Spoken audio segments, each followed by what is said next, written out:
My new favorite conspiracy encyclopedia-style book, man. Oh, well, thanks a lot. I mean, what I tried to do with the book is what I always try and do with a book, is give the reader something new. And I thought when Visible Ink, the publisher, asked me to do the book, they're pretty flexible. They're a good company to work with. And they said, well, we want a book on conspiracies, but just do it the way you want to do it. So I put a synopsis together and said, well, how about this? That instead of just sort of 10 or 15 top conspiracies where each one runs for like 25, 30 pages or whatever, why not give the readers sort of 60 cases where you'd still within the page count be able to give a good solid overview of the cases and the theories and everything else, but also touch upon some lesser known conspiracies, and also where they're well-known ones, bring new information to the table. And they like the approach, and so that's basically what I did with it. Yeah, man, it's like a conspiracy 101 textbook. I think it's perfect to give to skeptics or people in your life who might think you've gone off the deep end, for people who are listening to this kind of stuff, because you can give it to them in just a few short pages. They can kind of get the gist of it and dig deeper if they want. Yeah, and I think this is one of the issues with a lot of books on conspiracy theories, is that through no fault of any author, very often conspiracy theories are extremely complex, and so they typically don't attract audiences outside of the conspiracy field, where we might sit down and sort of dig deep into a 400-page new book on the Kennedy assassination. It's sort of so rich in data that a lot of people are like, well, I don't believe in conspiracies and I'm not going to read a 400-page book on this one theory. But I found that people actually like it when you're not sort of cutting it short or cutting corners, but you do sort of an extensive chapter that covers the different theories, like with the Kennedy assassination or Roswell, presents the different theories and scenarios to the reader, tries to figure out which ones are the most likely ones, and explain how and why. And I think people even outside the field can appreciate that, that they might take half an hour to read one of the chapters or whatever, and they think, wow, I've got an overview of it, whether I agree with it or not. I understand what the conspiracy theory is now. And I think that's one of the issues with a lot of conspiracy theories. They're so far wide-ranging and complex that a lot of people just don't understand necessarily the full complexity of it, Yeah. I'm with you, man. So let's dive into some of this stuff. To kick it off, let's go into the old stuff, the biblical stuff. You make a pretty interesting case that Moses' experience with the Ten Commandments story might have been a misinterpretation of a UFO encounter, and I think that's pretty intriguing. How would you make the case for that? Well, yeah, I mean, the first section of the book deals totally with sort of ancient astronaut scenarios. And the reason why I wanted to include that in a book on conspiracies is because, we know that over the years, centuries, we know that various ancient religious texts and manuscripts have been rewritten, reworked, translated, parts have been deleted and changed around according to the sort of the ideas and beliefs of the people of the era or the place. And so in that sense, it's relevant because it's not just about ancient alien stuff, but it's also about us rewriting portions of what we're told is historical fact, changing things, as I said, according to the beliefs at the time.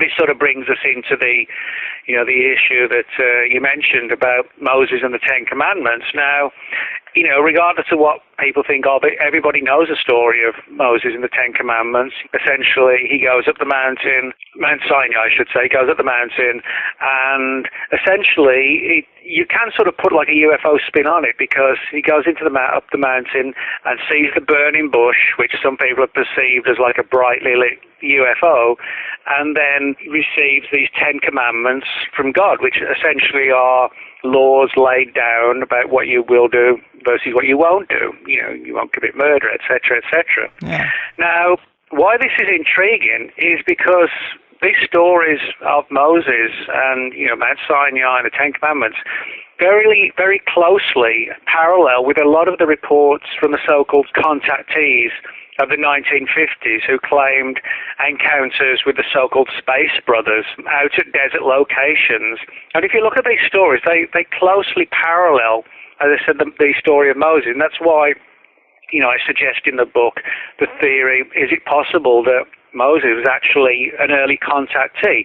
For example, most of the contactees of the early to mid-1950s had their encounters out at desert locations where they felt compelled to go to specific isolated spots, sometimes in the day, very often at night, and they would climb the mountains, sometimes not even, for the first time at least, not even knowing why they were doing it. They just felt compelled to do it.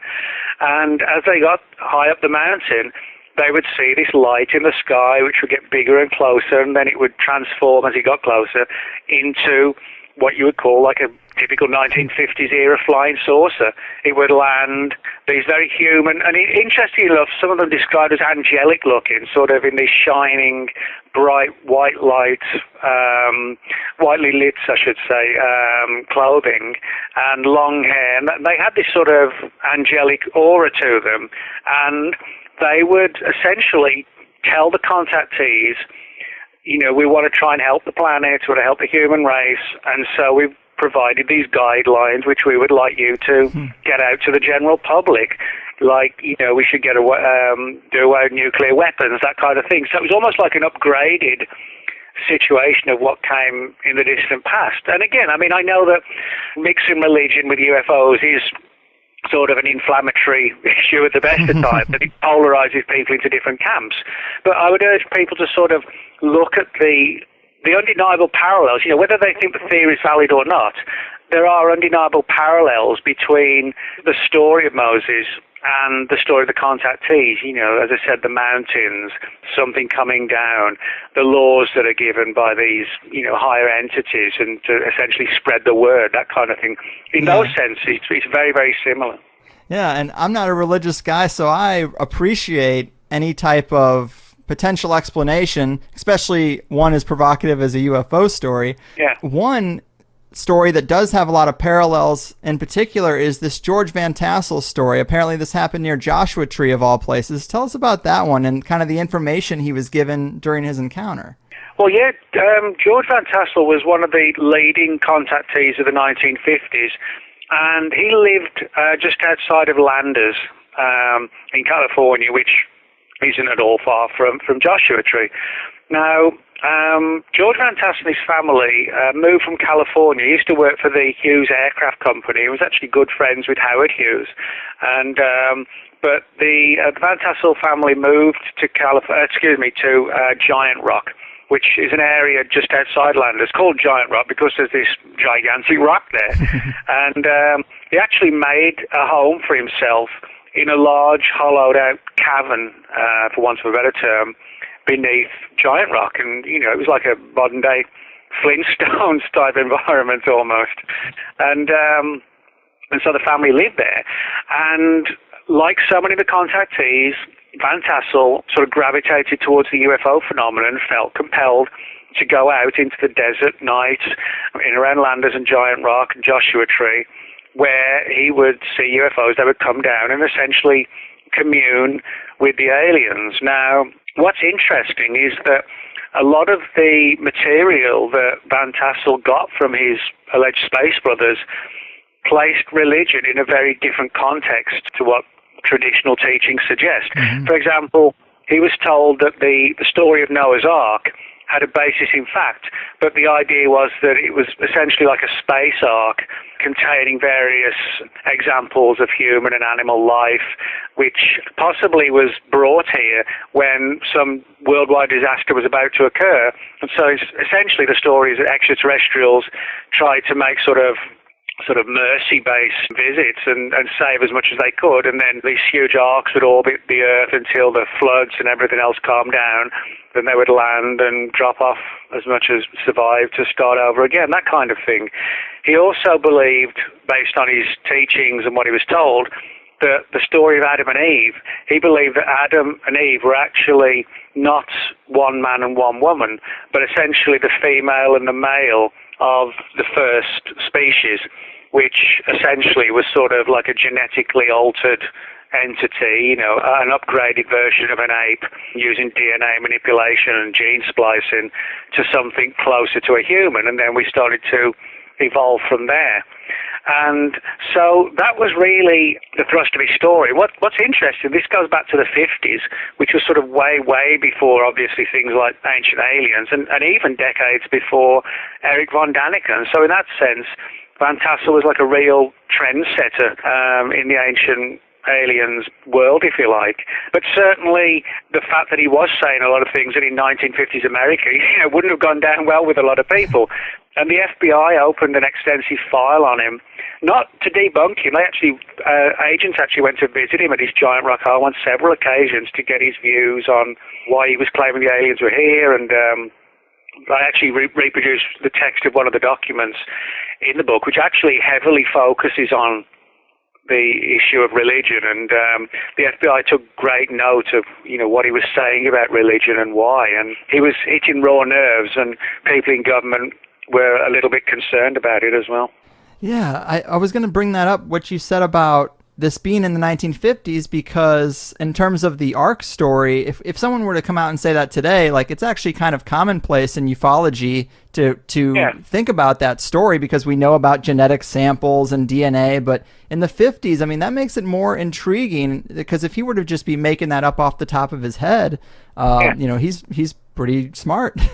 No, you're right, and I mean, that sort of really hits home with that issue I mentioned of not many people really in sort of 53, 54 there were one or two, like Morris Jessup, but hardly anybody really in the UFO subject was focusing on the distant past. They were mainly focusing on flying saucer sightings that were going on when there was such a massive wave in the 50s and the 40s. But yeah, I mean, he covered not just sort of the Ten Commandments, the story of Noah's Ark, Adam and Eve. He also, basically essentially said that the entire world of religion was based around, visitations from extraterrestrials. Yeah. And what was interesting was that he also talked about Jesus, being born of Mary, but that Mary was already impregnated by extraterrestrials, and essentially that Jesus was one of them, so to speak. So in that sense, he even brought sort of the genetic angle into visitations, which really didn't kick off big time until the 70s, when alien abductions became more and more prevalent. We had one or two, like the Betty and Barney Hill case, which had like a sexual reproductive aspect to it, but it wasn't sort of fully made clear. But certainly in the 70s and then the work of Bud Hopkins in the 80s and people like that, it really took off massively. But Van Tassel was talking about this genetic link, and Mary being pregnant, and that Jesus was like a combination of us and them. He was talking about that in like 1958. Yeah, that's crazy, man. And that one sentence I have highlighted here was, he was told that humans were molded and guided by ETs posing as gods for thousands of years. And that is right up my alley, because I love the stories of potentially inner earth beings coming up to the surface and manipulating it. I mean, we have stories from Constantine, Napoleon, Hitler, and Eisenhower all have met, or there's rumors that they met with something that seemed non-human. And I mean, right there, if you had that kind of directed contact, that's a lot of influence you could have over this world just by meeting with those four key players, and no one else would even know. Everyone else would just think they're crazy because no one else is having these widespread encounters. And I think that's really intriguing. I love that thread. Yeah, I mean, that's an interesting angle that you bring up, the whole idea as well of entities underground. I mean, this sort of gets to an entirely separate but also credible theory, in my view at least. Granted, it requires that we believe in the possibility that there could be subterranean races deep underground. But on the one hand, it would make a great deal of sense if there were things like this, and possibly they even posed as extraterrestrials. I kind of think that's an interesting theory. It's one that, it's not a new one, and I think the most recent version of it was Matt Tony's The Crypto-Terrestrials book, the idea of like an ancient terrestrial race that moved underground when we kind of started to infest the planet and cause hassle, and so they just surface now and again, checking on what we're doing, because unfortunately they're forced to share the planet with this pretty warlike species, and if we destroy ourselves, we're going to destroy them as well. It's almost ironic, people chasing UFOs and aliens. If you look at it from the perspective, well, most of the aliens, they don't wear helmets. They seem perfectly accustomed to our gravity and our oxygen levels and everything else. They're always worried about what we're going to do to the planet. Maybe that's because all of that is because they really are from the planet, and they're forced to share it with us. And what better way to protect their real identities than to consistently and constantly keep telling us, oh yeah, we're extraterrestrial and this is what we're doing, etc., etc. It would be kind of a logical thing that people like that might do.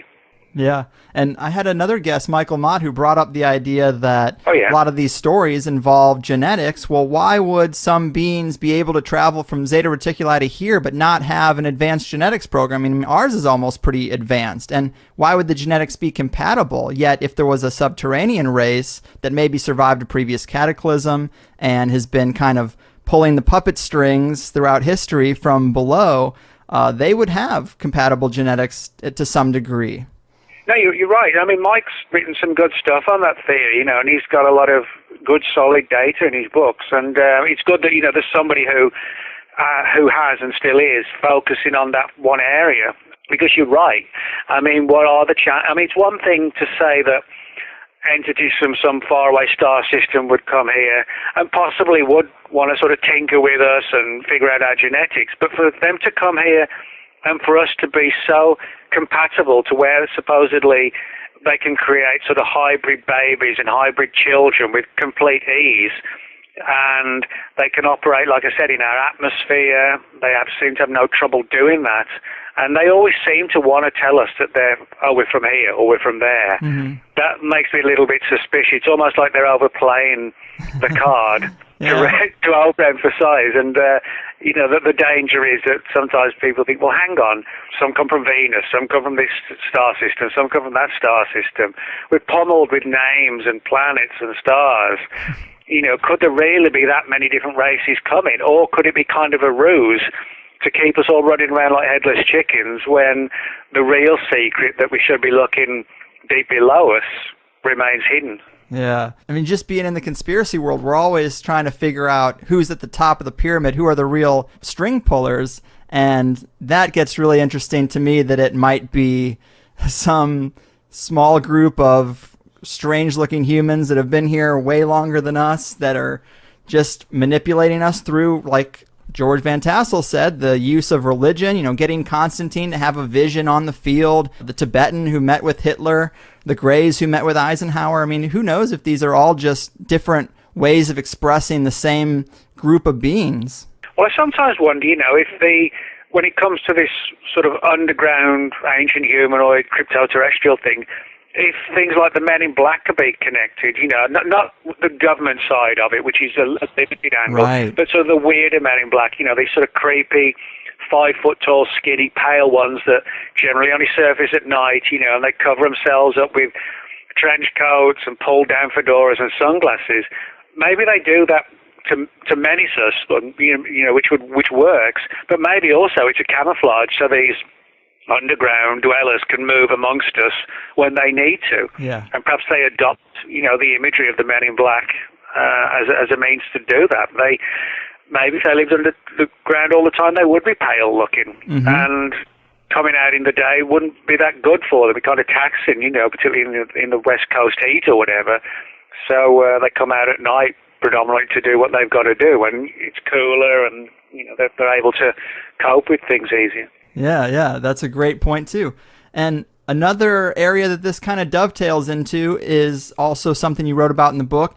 There have been researchers I've interviewed who talk about, or they speculate, I guess, about a serious high-tech war of mass destruction in the ancient past. And we're talking about a group that might have survived a natural cataclysm, but they also might have survived some type of massive war. But there's a considerable amount of physical evidence out there that suggests there might have been some massive nuclear or other type of energy war fought in the ancient past, isn't there? Yeah, there actually is, and if you want a little scoop, which no one else has yet, that's actually the subject of a forthcoming book from me, like an entire book on that subject. Boom. The idea of we're not the first to develop atomic weapons, and maybe there were multiple civilizations, whether localized or worldwide, possibly more likely to be localized in certain areas, that came before us and destroyed themselves. But a lot of people scoff at the idea, but throughout all cultures, pretty much, you can find stories, legends, whatever you want to call them, of highly advanced human civilizations that peaked and then mysteriously vanished or destroyed themselves. I mean, perfect examples are like Atlantis. Now, a lot of people relegate the story of Atlantis, which came from Plato, and the story is that, well, it was just an invention of Plato. But the more you look into it, the more you find that the likelihood is that a lot of these ancient stories of Atlantis were based upon, if you like, sort of word of mouth passed down through the generations, oral traditions of highly advanced cultures that possessed incredible technology and that destroyed themselves. If you look at things like, for example, the Mahabharata and the Ramayana, talking about sort of ancient confrontations in ancient India. You have these stories about these iron rods being unleashed and cities destroyed and gigantic flashes and people falling down dead and fingernails falling out and things like that. It kind of sounds like eerily like early descriptions of nuclear war, but from the perspective of people who generations down the line remembered the legends but didn't have an understanding of what nuclear war was. And so we've got things like that. We also have sort of a lot of anomalous craters around the world, which show evidence of where the sand has been turned to like fused glass. Now, this actually relates to something called trinitite. Trinitite was a substance that was found at the site of the first atomic bomb test in Alamogordo, New Mexico in 1945, just before the two atomic bombs were dropped on Japan to end the war. But the first test, or essentially the only test before the two bombs were dropped, was at this place called the Trinity site. And when it was safe enough to go out to the site, the scientists and technicians found this fused glass that became known as trinitite. And basically, it occurs, the sand becomes like a glass. It's actually not glass, but it's like a glass-like substance when it's exposed to incredible heat. And there are various places in the Middle East, particularly Israel, where archaeologists digging down at lower and lower levels came across, particularly in the 50s, what sounded chillingly like trinitite. The theory again being that certain areas of the planet were razed to the ground in atomic skirmishes tens and tens of thousands of years ago. Now, of course, this requires us to sort of rewrite the history books on when the human race was developing and civilized. I mean, most conservative archaeologists and historians are sort of willing to go back sort of 5, 6, 7, 8,000 years, to the early years of settlement that wasn't just sort of people living in caves or whatever, But this would require us to go back tens and tens of thousands of years, because if we were talking anything less than that, I think we would see far more remnants and evidence of it. And I don't think we're talking about sort of worldwide civilizations like we have today. I think we're talking about possibly where there could well have been highly advanced cultures in India, Pakistan, Middle East, South America, which is what a lot of these stories about these ancient nuclear attacks suggest. But the rest of the world may still have been living, like the Cro-Magnons and the Neanderthals. That may have all been going on in one part of the world at the same time as the Neanderthals and the Cro-Magnons, were fighting woolly mammoths for food, that kind of thing. Yeah. So I don't think we're talking about a worldwide culture, but I wouldn't be at all surprised if entities, civilizations had flourished, destroyed themselves, and then they become legend. Yeah. Maybe 20,000 years from now, we'll be somebody's Atlantis, People will say, that's nonsense, we're the first. There was no one before us. Yeah, there was no America. But that's funny because it's just like an old Einstein quote that I always really liked. He said something to the effect of, I don't know what weapons the Third World War will be fought with, but the Fourth World War will be fought with sticks and stones. I mean, that implies like the secular nature of increasing technology, destroying yourself, and then rebuilding. Well, yeah, I mean, that actually brings home a good point, because a lot of people I mean, with all the rumblings with Vladimir Putin threatening to put missiles back in Europe, and then we've got to do the same, and a build-up with Iran and North Korea, a lot of people said, well, this is all going to spill over into nuclear war and we should launch first and just get it over with. A lot of people who say that it's dangerous because they don't realize that even in today's world, with the Cold War over and Russia being Russia, not the Soviet Union, we all still have enough missiles to flatten each other. Mm-hmm. A lot of people don't know that the missiles we have today, their capability is like 70 times more powerful than the ones dropped on Japan. If anybody's seen the explosions on Nagasaki and Hiroshima and the devastation death they caused, you imagine one bomb, 60 to 70 times the power of that. And then, we have hundreds. The Russians have hundreds. The Chinese do. Nobody would win. And it wouldn't be a case of like in these stupid old 1950s era warnings for propaganda warnings where when the alarm goes off, get under a table with a blanket, Right. That would be, it's ridiculous. It would be complete destruction for everybody, and you would have, there was actually a British study, it was undertaken, it was classified for years because the government didn't want to worry the population, and this was the 60s when the population in the UK was about 45, 50 million. They estimated 35 to 40 million would die in the blast, which would leave 10 million or so left, at which they figured about 8 million would die from injuries, burns and radiation poisoning. And within a year, the population would have gone from like 55 million to perhaps 1 million, if that. And those would be, would die younger. They would, develop leukemia or whatever through the radiation. Their children would be stunted. They would certainly be illiterate. They would have no understanding of electricity or concept of television or nothing. They would be back to barbarism, essentially. Yeah. And their offspring, within two generations, we would be back to just primitive people again. Yeah, man. And I always wonder if the elite have at least some of these same curiosities about gaining insight and technology from a more advanced past. And one thread that kind of jives with that's also in your book is researchers have talked about thinking that there's a subtext to many wars and military occupations that the elite are trying to get some type of ancient knowledge or artifacts from the region. And we did hear some stories about Iraq and the looting of the museum there, which might kind of tie in here, but it is an interesting saga. Tell us about that a little bit. Yeah, it is an interesting story. It's a strange one as well, appropriately strange. There's a lot of controversy surrounding the invasion of Iraq, just from a down-to-earth perspective of the fact that Osama bin Laden was actually in Afghanistan. That's one thing, but that's beside the point. One of the stories is that at least a portion of the invasion of Iraq was prompted by, like you said, suspicions, theories, ideas that maybe ancient technology really did exist, whether extraterrestrial or something that, ancient civilizations from here developed into question. But a lot of these rumors surrounded, like, for example, the stories of the Anunnaki, the idea of these manipulative, powerful extraterrestrials visiting the Earth thousands and thousands of years ago, and stories range from them doing genetic experiments, the gods coming down and mating with the women of men, those legends, and also using us as slave races.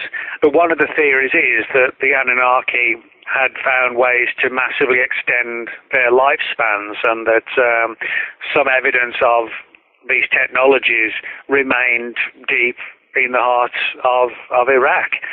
And again, one of the conspiracy theories is that, units went in to try and find this sort of ancient Anunnaki technology, essentially to provide it for the elite. You'd have an elite that could extend their lifespans to who knows how many years. I mean, right. It is an interesting fact that there are a lot of puzzles as to why we age the way we do, and why in today's world we live to sort of an average of about 85. Why is that? Why don't we just keep going to, say, 185 and age slower?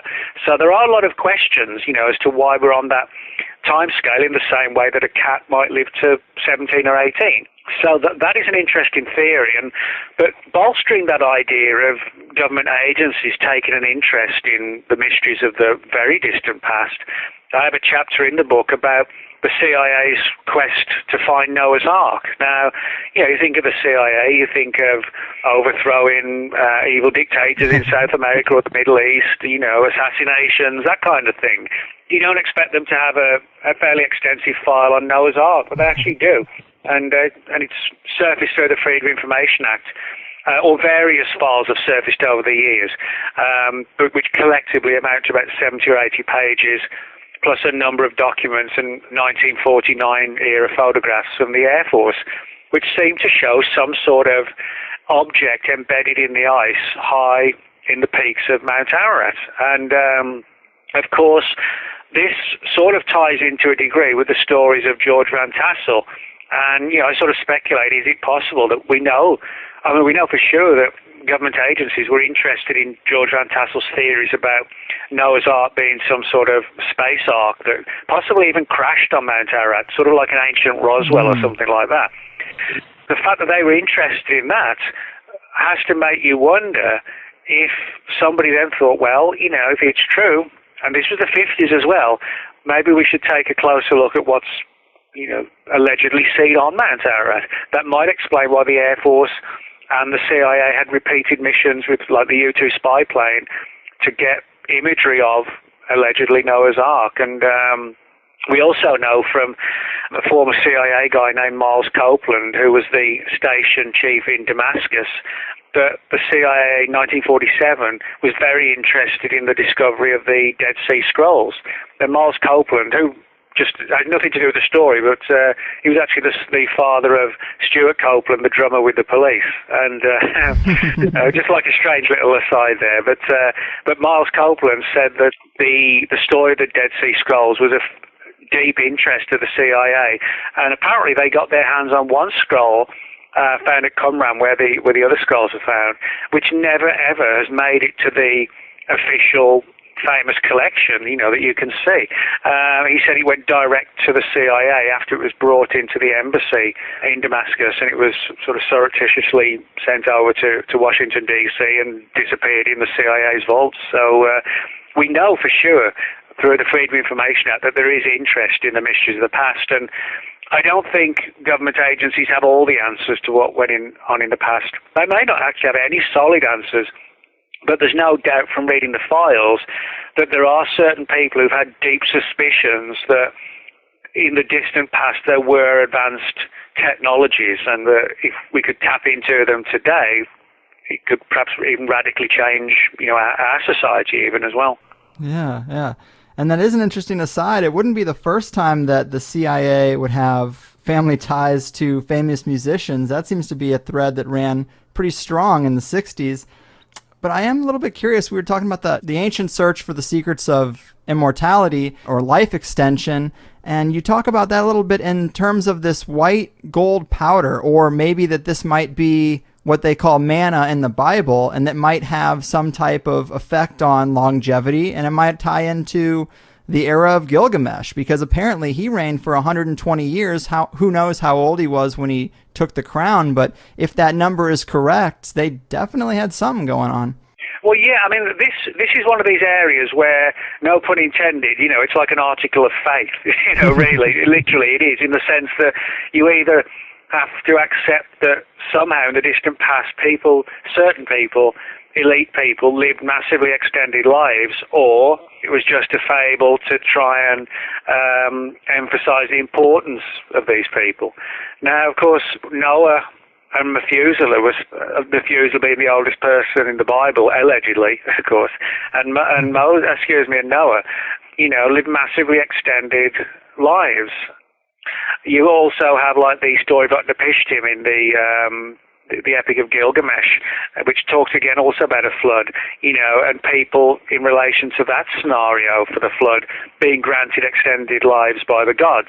And you're right, manna, the white powdered gold, the various other ones, one in India as well. And a lot of cultures have stories of things like these substances, magical plants that can extend the human lifespan. And I often think that when you have cultures totally separate to each other, that just possibly but they're telling very similar stories, that there's, often a basis in fact, like flood legends. The specifics differ, but the basics are very often the same, that numerous cultures have flood legends. So when you find numerous stories from different cultures and eras of people having extended lifespans, either it's not true or it is. And if it is true, what is the secret that allows, either the slowing of the aging process or the regeneration of cells?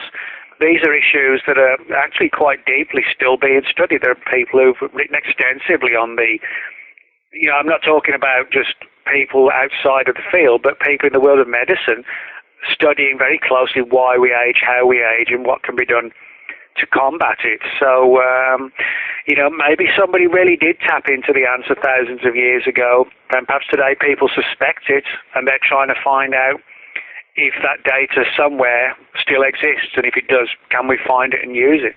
Yeah, that would be so interesting to find out. I mean, even Sumerian and Egyptian pharaohs, they have long reigns as well. And when they're talking about a white type of gold powder, I wonder if it might tie into the lost art of alchemy, which is really intriguing also. Well, yeah, I mean, alchemy, it's kind of a similar thing. The whole idea of transmutating one thing into another. Essentially, you're talking about a similar thing, the whole philosopher's stone, that sort of angle. You're talking about essentially altering something into something else, mutating it, and maybe some of that is at the heart of this whole immortality angle, the idea that there is actually a way to slow or possibly even stop the aging process.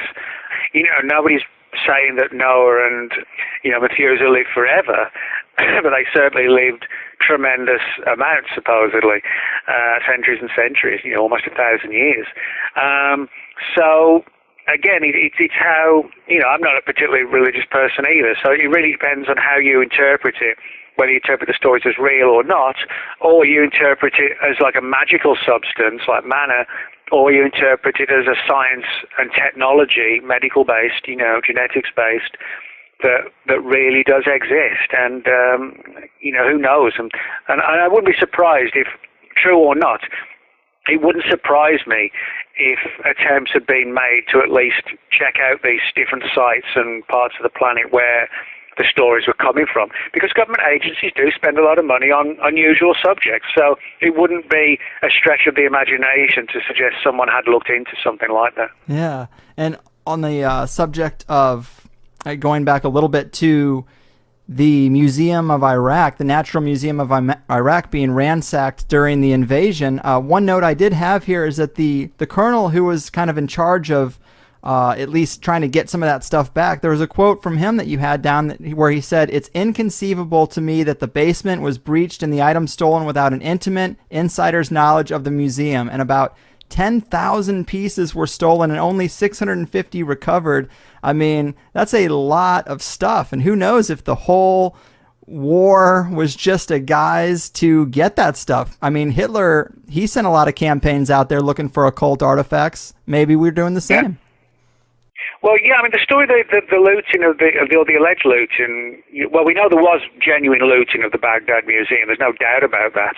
But one of the theories that's being put forward was that when it happened, the looting was sort of encouraged, and under cover of all the chaos that was going on with the genuine looting, that there were certain people in the know who knew very well where they wanted to go and target certain portions of the museum, particularly the basement areas, and get their hands on, well, whatever it was they wanted to get their hands on. Now, we know, for example, that legitimate attempts, very good attempts, were made by the US military to try and salvage and get back as much of this material evidence as possible.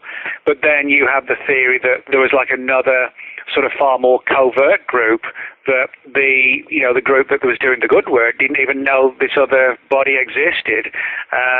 So in other words, you had two arms possibly of one agency with different agendas, one to legitimately try and save for posterity all this amazing historical material and historic material, and someone else that wanted to grab it, and amid all the chaos and the looting and the anarchy going on in the museum, that it allowed somebody to sort of move in under the radar and grab whatever they wanted. Yeah, man, I think that's so fascinating. And if there ever was a chaotic invasion of America somehow, I mean, the Smithsonian is rumored to have all kinds of things in their basement, and if you could get down there and disclose what's there, I mean, I feel like it would probably be similar to the 10,000 artifacts that could be hidden away in the basement of an Iraqi museum. Yeah, well, it's kind of, it has a more up-to-date parallel as well, that when the war was Second World War was spiraling down to an end, you had, like a lot of Hitler's cronies, planning to smuggle ancient artifacts, massive amount of paintings and priceless statues and artifacts. Some of it was siphoned through the Vatican into their vaults. There are rumours today even of, massive underground areas where supposedly ancient artwork and thousands of years old statues, things like this, are still preserved and stored in like old reworked train tunnels and underground installations and old, military factories that were built by the Nazis during the war that may have been converted, and some of this material evidence might still be, still standing there somewhere. So there's a lot of, you don't just necessarily have to go into the distant past. We can find more recent stories as well of priceless artifacts being hidden away during the chaos of war or whatever. Yeah, that's really interesting. Not that this is something you wrote about in the book, but I'm curious if you've ever stumbled across or heard any rumors or legends any further about the Vatican vaults, because that is something I don't hear about too often, but they've got to have a trove. I mean, they are one of the oldest power centers in this round of recorded history. I'm so curious what they might have behind the veil there. Well, yeah, I mean, that could be a book all of its own, and certainly, people have written books on this particular subject. The idea of at the end of the Second World War, some sort of collaboration between the Vatican and the hierarchy of the Nazis and so forth, and giving them safe haven and storing Nazi gold and things like that. And now, of course, a lot of the stories are controversial and open to interpretation, and many of them are sort of lacking in hard evidence, but it's one of these things where there's smoke, maybe there's some fire, and if there is smoke, we should go looking for that fire. I've not personally sort of dug into that angle myself, but I mean, there's certainly no shortage of accounts out there, put it that way. Yeah. And another personal favorite in this book of yours was this piece, From Babylonia to the Department of Defense, Alien Demons. Can you tell us about that a little bit? Yeah, well, this is something that a few years ago I wrote a book on the subject called Final Events, and I summarised it and also added sort of some of the new revelations to the chapter in the book.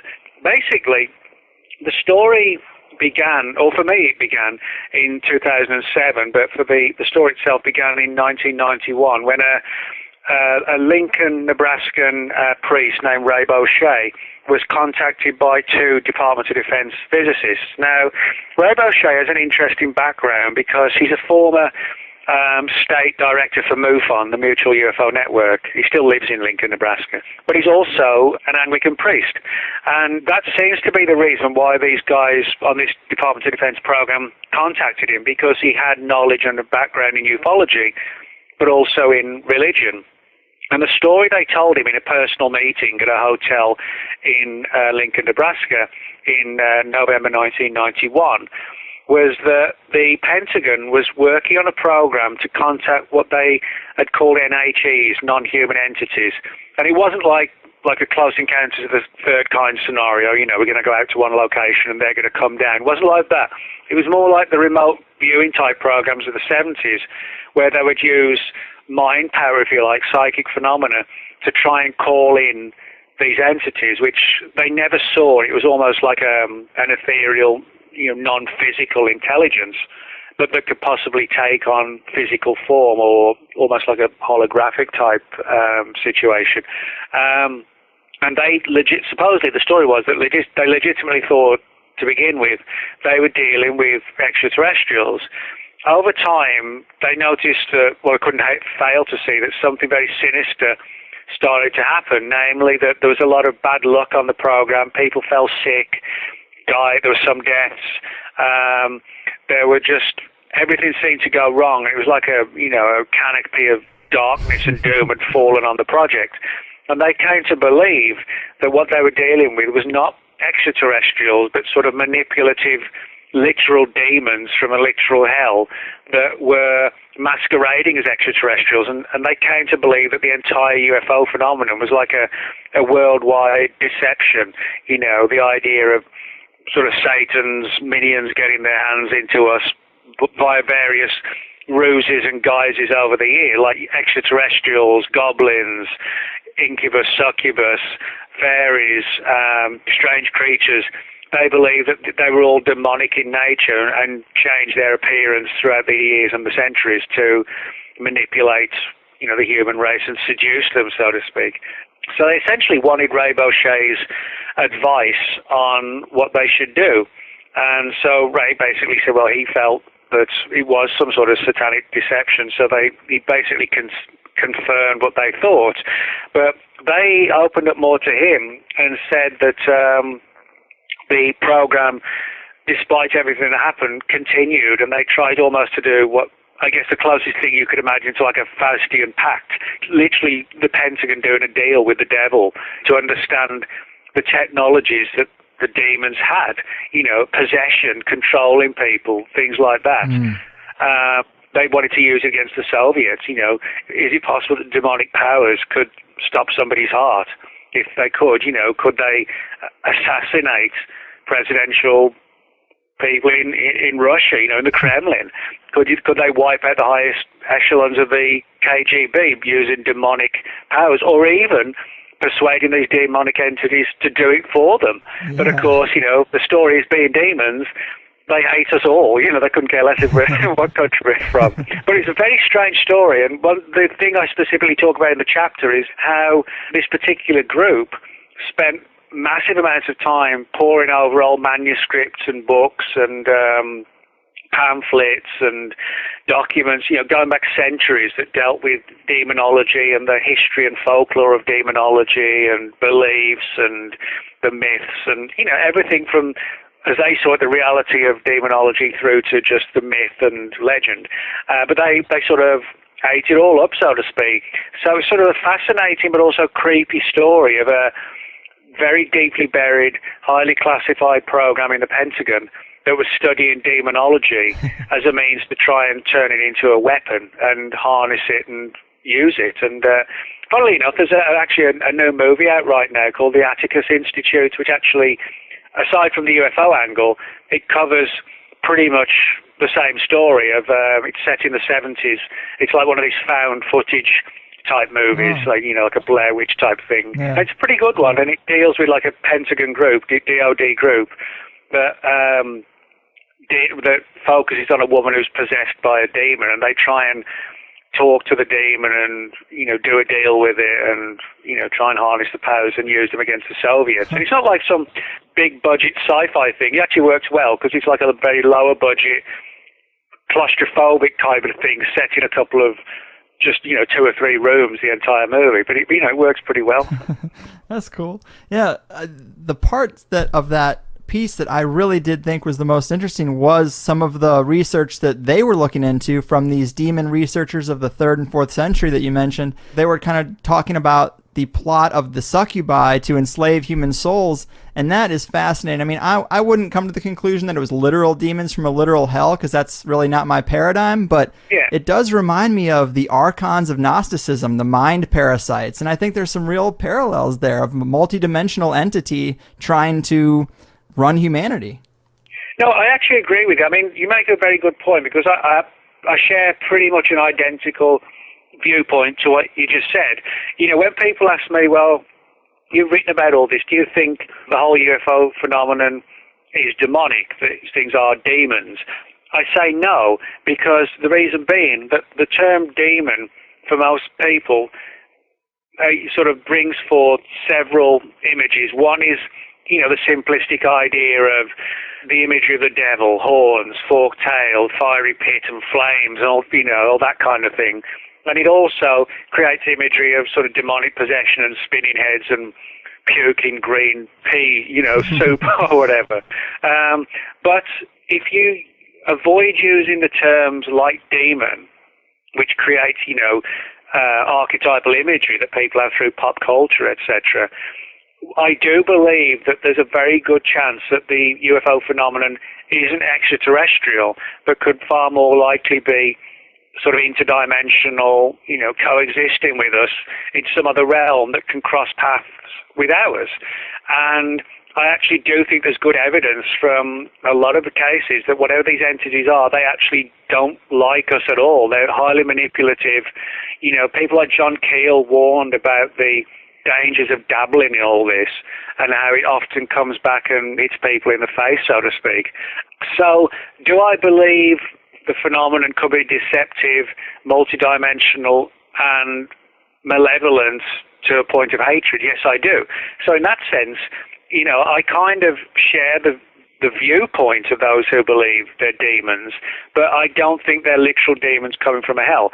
You could make an argument that if there is an afterlife, that stories of heaven and hell may have been ancient attempts by the people of those eras, not overly conversed in science, to try and explain what in reality could be multi-dimensions. You could make a case that heaven is another dimension, and if some, none of us really know, but if some essence of the body survives and goes on to some other realm, maybe it's an essence that one of the mind or the brain which will be explainable via science, and maybe there'll be a science that can explain how it sort of translates from this existence to some other dimension beyond this.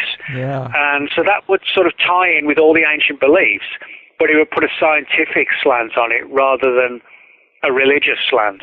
So in that sense, I do share some of the theories of the group, where the major area I differ is that they literally viewed it from a religious perspective and would not even give any consideration to anything else. It was demons or nothing, Right, yeah. I hate when someone will take a story like that and use it as a justification that this whole big world is really just a God versus the devil type of paradigm. Yeah. But I do think that is really interesting because recently we did explore the idea that a major manipulation by these entities might take place at the time of death and might involve the whole go towards the light meme, because what better time to swoop in and do something? If they want to do something with the human mind or the human soul or consciousness, what better time than that moment of death to swoop in and manipulate? Well, that's an interesting point, because most abduction researchers at some point have got stories about these entities essentially manipulating or trying to steal human souls.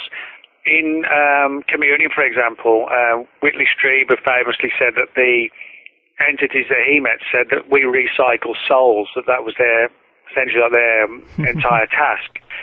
John Mack, the late John Mack, he talked about the very same kind of things, the idea that somehow the human soul played more of a role in all of this than did sort of the genetic angle. You also find less stories, interestingly enough, in the cases that came to Bud Hopkins. He took a far more sort of nuts and bolts alien approach, but certainly Mack and Whitley Strieber, a lot of their work is heavily based around manipulation and the moving of the soul and life after death and weird death-based synchronicities experienced by people who'd had abduction encounters. Mm-hmm. So I do think there's something to all that, but the problem is, it's so controversial, it's so mysterious that it's like for all of us, you're never really going to know until hopefully a long way down the line we all find out, Right. But we don't find out. I find it fascinating because the idea that we are not the apex predator on the planet, that we don't really have a handle on our shit, is really intriguing to me. It's like we're really ignorant infants if there's some kind of being that actually knows what happens at the moment of death and can snatch you up at that point and thrust you into, who knows, some type of reincarnation or funnel off your energy or whatever they do. Obviously, it must be important if they care so much. Well, this gets back to a lot of what John Keel said, and also that Charles Fort said that, there could be bigger powers at work, that we're just not seeing the big picture. It's an unfortunate situation, but you draw sort of the analogy with the cows in the field, everything's blissful and fine until they get taken off to the slaughterhouse. You know, most people, even those who eat meat, don't really want to know what goes on in a slaughterhouse, but, you know, they eat meat. There's a means to an end, and the herd is created to fulfill the needs of the top dog, basically, you know. Yeah. Well, maybe we don't get to see the top dog until we die, and maybe it is the soul or some sort of energy. The closest analogy I can think of would be the sort of scenario in the Matrix, particularly the first Matrix movie, which sort of spells it all out. You know, we live in, or we think we're living in this one particular world. Essentially, it's like a dream world, and when we wake up, if you wake up, you find you're in these pods, which essentially are designed to, you know, take the electricity from the human body, the natural electricity in the human body, and turn it into like the equivalent of a battery for all these machines that now run the planet. Yeah. Maybe it's something like that, it's impossible for us in this form, you know, like a physical bodily form, to see the bigger picture. It's only when you exit that form that you're exposed to it, and maybe then it's like, oh no, that's when you get loaded aboard that truck, you know, and to the slaughterhouse or whatever. I mean, you know, I wouldn't want to give people nightmares, which it actually, you know, a lot of people who read when I wrote that book, and also the material paraphrased not paraphrased, but summarized in this book, you know, a lot of people got really worried who sent me emails, were extremely worried by that scenario that, you know, we're a herd and that we're somehow going to be used after death. That was the one thing I found more than anything else that people were really, I won't say just what were frightened about, you know, it was sort of played on the mind a lot. I could tell that from the emails and messages I got. Yeah. So. I mean, I love the idea, and it can be concerning too, but I mean, what can you do? You might just enjoy the grazing for a few decades, and then whatever happens, happens. But that's also why I'm so interested in psychedelics. And there's a subtext to Zen culture and New Age culture where they talk about how important it is to do the work, to raise your consciousness, to meditate, and maybe that is to prepare yourself for that moment so that you are less likely, less susceptible to being tricked if you have experience in out-of-body experience. Yeah. Well, I mean, it's interesting that because Whitley Strieber said, I forget if it was in Community or not, but he'd been told by military personnel that the ability of these things to use us and manipulate us and control us was based on the extent to which we believed in them, and the less we believed in them, the less power they had. So it's almost as like somehow denying them lessens their ability to affect us. And that might tie in with, you know, religious beliefs that if you're a strong believer in God, you know, everything's going to be cool. You know, it's actually kind of like a similar parallel.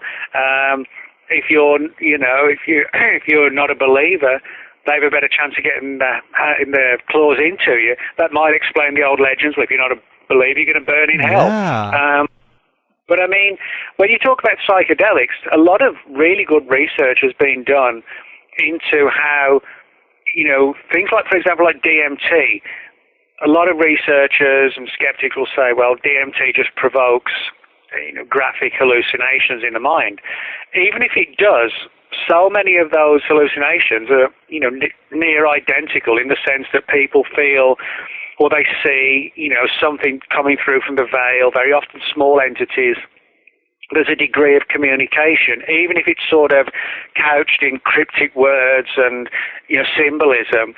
But it's almost like entering an altered state is like retuning a radio. You know, you're constantly on one channel until you decide to move the dial. Mm-hmm. Maybe it's a similar thing that psychedelics allow us to move a dial in the mind. No, not a literal dial, obviously, but you know what I mean. And to open a doorway. Now, there's a really good book. I don't know if you've seen it, and I recommend you get it on the shelf. It's a really good book. It's just come out called A Trojan Feast by Joshua Cutchin. No, not familiar. Oh, it's a really good book, just published by Anomalist Books about a month ago. And it deals with the entire book. It's called A Trojan Feast because it deals with all the stories or interactions between people who claim to have met aliens and sort of magical entities, where there's a food factor, where, you know, the entities provide us food or they request food. And it's clear, I won't give the entire plot away, but it's a non-fiction book, I should stress, but it talks about how maybe these entities construct almost like a holographic type of imagery where the communal sharing of food is actually like an image designed to put us at ease and allow us to try and have some understanding and connection and like relationship with these things, which are actually so literally alien that if they appeared and manifested in normal fashion, we wouldn't comprehend them. So they try and put us at ease and give us something to relate to. And Joshua talks about how that may explain a lot of the absurdities about people in abduction cases or contactee cases, being given plates of food, which sounds ridiculous. Mm-hmm. They come off the flying saucer with a plate of food. But if you look at it, he gives a really good convincing argument as to how and why these might be sort of hallucinations projected into the mind, as I said, to try and ease what would be just a too mind-blowing, shocking experience that we could not understand. They have to find a middle ground, something we can relate to, and sort of feasting together, a communal, meeting is something that we can relate to, if you like. Wow, man. Yeah, that is really interesting. I'm definitely going to have to look that up. This has been really awesome. About out of time. I mean, I got to page 2 of my 6 pages of questions for you. As you know, you have the book split up into ancient aliens and then a conspiracy section, and I just totally avoided the conspiracy section. Maybe a few months down the road, I can pick up my notes again, and we can tackle some of the more practical and more modern human-based things that you have in there. Yeah, no problem at all. Awesome, man. Well, I definitely love